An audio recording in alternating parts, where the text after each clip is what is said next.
अगर आपका speaker 3 inch voice coil का है तो वो मिड रेंज का हुआ या प्योर मिड का बोल सकते हैं।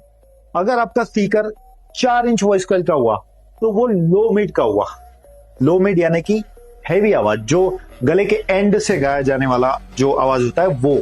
और उसके बाद आता है 4 इंच में 4 लेयर या 4.5 इंच वॉइस कॉइल में, जो कि एकदम लोएस्ट मिड वाला होता है, जिसमें मिड रेंज भी आती है लेकिन लो मिड ज्यादा अच्छी आती है। कई लोग सिंगर्स उस स्पीकर को प्रेफर करते हैं क्योंकि उनकी वॉइस इतनी पतली होती है कि उन्हें मोटे आवाज वाला स्पीकर लगाना होता है उनकी आवाज को निकालने के लिए प्रॉपरली।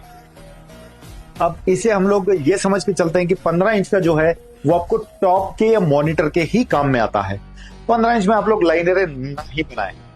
15 इंच में अगर टॉप बनाते हैं और ज्यादा वोल्टेज यूज कर सकते हैं तो आप लोगों को बेस भी काफी अच्छी आती है ना, लो मिड वाला पार्ट उससे भी अच्छा आता है। सब्जेक्ट टू हर किसी के साथ HF उतने लगाने होते हैं।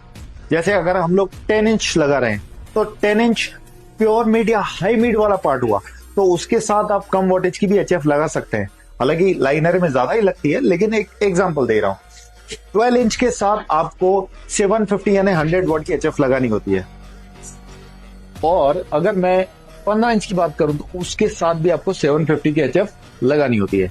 आप चाहें तो 2 HF भी लगा सकते हैं 2 स्पीकर के साथ, अगर आपका स्पीकर 3 इंच वॉइस कॉइल का है।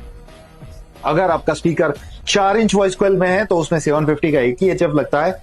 सब्जेक्ट टू, क्योंकि उससे लो मिड निकलती है तो आपका HF ही ज्यादा सुनाई आएगा, मिड आएगा नहीं, इस वजह से उसे मैच करने के लिए।